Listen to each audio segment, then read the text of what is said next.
नमस्कार, मैं अभिमन्यु कुमार आपके सामने एक पाठ लेकर आए जिसका शीर्षक है हरिहर काका। इस पहले वीडियो में इसका सारांश और इसके पाठ की रूपरेखा देखें। दूसरे वीडियो में देखेंगे अभ्यास प्रश्नोत्तरी। ठीक है, तो हरिहर काका के लेखक हैं मिथिलेश्वर। ठीक है, और मिथिलेश्वर कथाकार एक प्रसिद्ध कथाकार हैं और उनका जन्म बिहार के भोजपुर जिले के बैसाडीह गांव में हुआ 31 दिसंबर 1950 ईस्वी को। इनके हिंदी से एमए और पीएचडी की शिक्षा प्राप्त की तथा इनके प्रमुख कहानी है बाबूजी, मेघना का निर्णय और हरिहर काका। ठीक है, तो ये कक्षा 10वीं के संचयन पाठ पुस्तक के पहला पाठ है। इसमें देखते हैं इसके प्रश्नोत्तरी का पहला प्रश्न।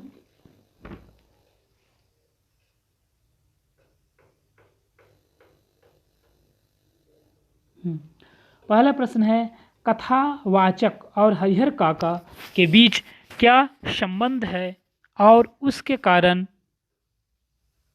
कारण है। क्या देख सकते हैं पहला प्रश्न तो है कि कथावाचक और हरिहर काका के बीच एक मित्रता का संबंध है। हरिहर काका अपने मन की सभी बातें कथावाचक को बता दिया करते हैं। ये निम्नलिखित कारण भी हैं।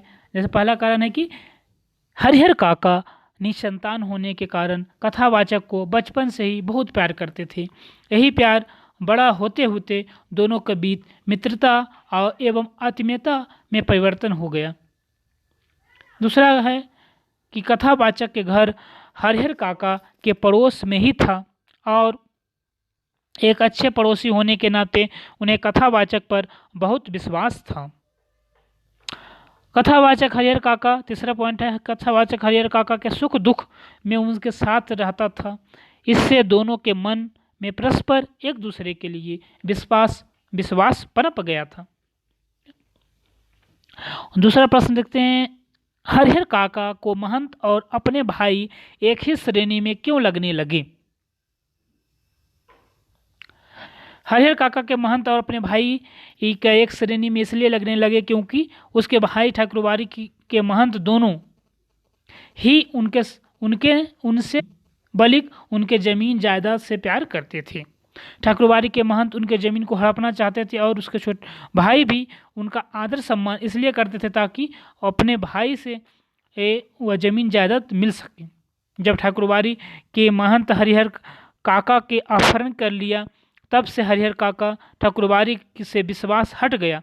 उनका नज़रिया उनके प्रति बदल गया। हरिहर काका महंत का अब तक बहुत सम्मान करते थे, परंतु उनके द्वारा किए गए इस प्रकार के कार्य से उन्हें उनसे घृणा हो गई। हरिहर काका के भाइयों द्वारा भी एक दिन यही तरीका अपनाया गया जो ठाकुरबाड़ी के महंत ने अपनाया। इस प्रकार दोनों के द्वारा किए गए इस प्रकार के कार्य से हरिहर काका को घृणा हो गई और उन्होंने दोनों का एक ही श्रेणी में रखा। तीसरा प्रश्न है कि ठाकुरबाड़ी के प्रति गांव वालों के मन में अपार श्रद्धा के जो भाव हैं उनसे उनकी किस प्रवृत्ति का पता चलता है। तो यह प्रश्न 2016-2010 में पूछा गया है। ठाकुरबाड़ी के प्रति गांव वालों के मन में अपार श्रद्धा का भाव है। वे अपने धर्म के प्रति अधिक निष्ठावान हैं। वे ठाकुर जी का आशीर्वाद लेकर ही हर शुभ कार्य आरंभ करना चाहते हैं। किसी भी नए कार्य का आरंभ करने से पूर्व ठाकुरबाड़ी की मनौती मानते हैं और कार्य पूरा होने पर ठाकुरबाड़ी को दान देते हैं। इस प्रकार ठाकुरबाड़ी के प्रति उनकी अटूट श्रद्धा होने पर का कारण उनकी धार्मिक एवं अंधविश्वास मनोवृत्ति हरिहर काका को भी ठाकुरबाड़ी पर अपार श्रद्धा थी, परंतु जमीन जायदाद के लिए ठाकुरबाड़ी के महंत द्वारा उसका अपहरण किया गया और हरिहर काका ठाकुरबाड़ी के प्रति श्रद्धा भक्ति भाव समाप्त हो गया। चौथा प्रश्न है कि अनपढ़ होते हुए हरिहर काका दुनिया से बेहतर समझ रखते हैं, कहानी के आधार पर स्पष्ट कीजिए। या 2020 में पूछा गया प्रश्न था इसी के आधार पर बनाकर कि हरिहर काका अनपढ़ थे लेकिन उनके अनुभव और विवेक से दुनिया को बेहतर समझते थे। उदाहरण सहित स्पष्ट कीजिए। अनपढ़ होते हुए हरिहर काका दुनिया को बेहतर समझ रखते थे। उनको इस बात का ज्ञान था कि जब तक उसके पास जमीन जायदाद है सभी उनका सब करेंगे। ठाकुरबाड़ी के महंत उन्हीं अपने हिस्से में जमीन ठाकुरबाड़ी के नाम करार देने की आग्रह कर उन्हें यह समझाते हैं कि ऐसा करने से गांव में मान सम्मान बढ़ जाएगा, उनके परलोक भी सुधर जाएगा। उसके सगे भाई भी उनकी जमीन जायदाद अपने नाम करने को कहते हैं और उसके बदले उनका आदर सत्कार भी करते हैं। हरे काका दोनों महंत और अपने भाइयों की बातों को ध्यानपूर्वक सुनते हैं और किसी भी बात पर ध्यान नहीं मानते हैं, क्योंकि इसी गांव में कई लोग जमीन जायदाद अपने नाम करवाने के पश्चात घर वालों ने उनके जीवन को सत्यानाश कर दिया। हरिहर काका धोखे में नहीं पड़ना चाहते, इसलिए वे जीते जी अपनी जमीन जायदाद किसी के भी नाम करना नहीं चाहते। 5वां प्रश्न है कि हरिहर काका को जबरन उठा ले जाने वाले कौन थे, उन्होंने उनके साथ कैसा व्यवहार किया। ये 2011-2010 में प्रश्न पूछा गया है। ठीक है। हरिहर काका जबरन उठा ले जाने वाले ठाकुरबाड़ी के साधु संत और महंत थे। वे हरिहर काका के ठाकुरबाड़ी ले गया और उसके साथ बहुत बुरा व्यवहार किया। उनके जमीन जायदाद ठाकुरबाड़ी के नाम कराना चाहते थे। उन्होंने हरिहर काका को जबरदस्ती जमीन के कागज पर उसके अंगूठे निशान लगवा लिया। बाद में जब हिरासत हरिहर काका के भाइयों पुलिस को लेकर ठाकुरबाड़ी गए तो महंत के उनके साथियों को गिरफ्तार कर लिया गया और काका के हाथ पैर बांधकर उनके मुंह में कपड़े ठूस दिया और वहां से भाग गए। वे हरिहर काका का मान सम्मान केवल उसके जमीन जायदाद हड़पने के लिए करते थे। उन्हें हरिहर काका से नहीं बल्कि उनके जमीन जायदाद से लगाव था, इसलिए उन्होंने हरिहर काका का अपहरण करके उसके साथ बुरा व्यवहार किया। 6वां प्रश्न देखिए, हरिहर काका के मामले में गांव वाले की क्या राय थी और उसके क्या कारण थे। तो हरिहर काका के मामले में गांव वाले की एक राय नहीं थी। गांव वाले कुछ लोग ऐसे थे जो ठाकुरबाड़ी में जाकर सुबह शाम प्रसाद के बहाने भोजन किया करते थे। वे लोग किसी भी तरह साधु संतों के महंतों के आदि का प्रसन्न रखना चाहते थे।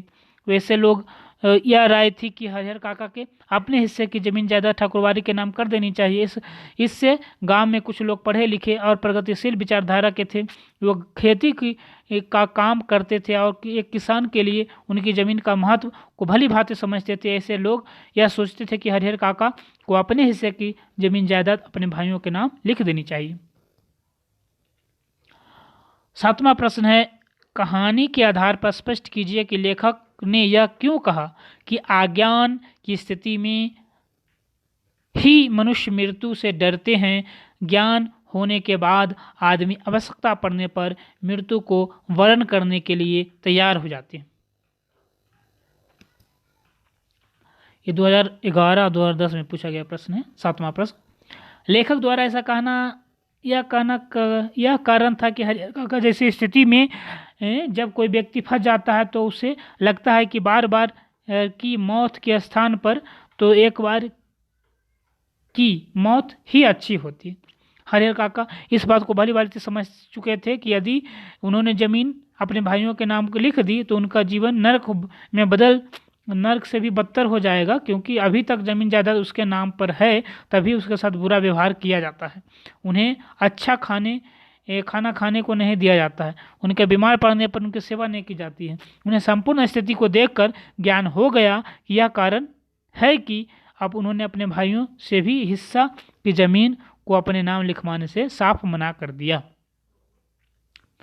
देखिए 8वां प्रश्न है, समाज के रिश्तों की क्या अहमियत है, इस विषय पर अपने विचार प्रकट कीजिए।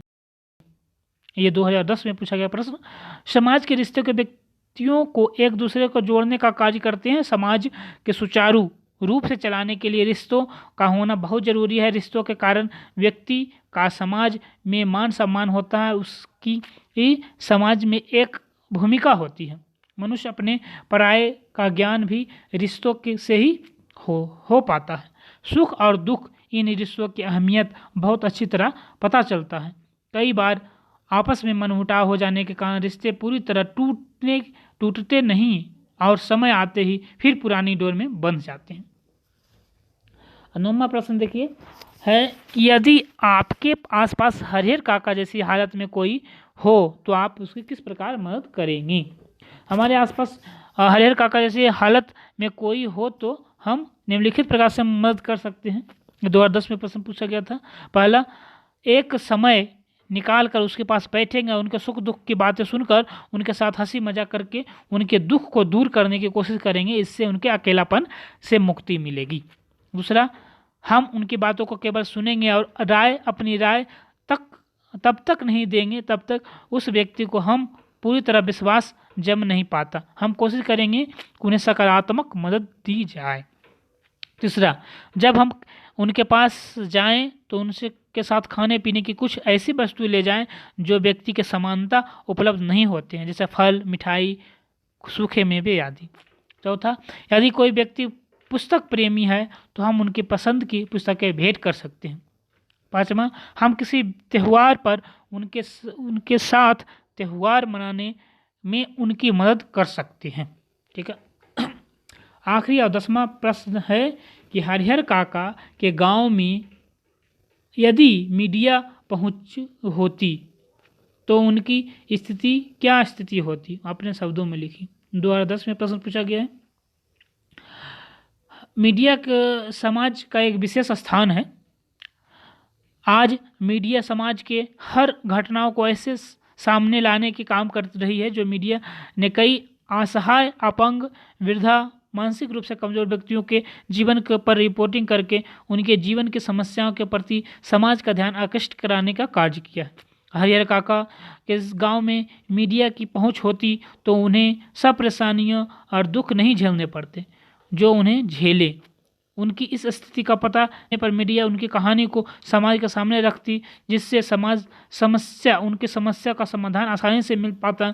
और यदि मीडिया उस गांव में होती ही तो न तो ठाकुरबाड़ी के साधु संत उसके एवं महंत अंत और न ही हरिहर काका के भाई उसका अपमान कर पाते। ठीक है। तो ये हरिहर काका पाठ के 10 प्रश्न है पाठ पुस्तक में। ये सभी प्रश्नों को देखें।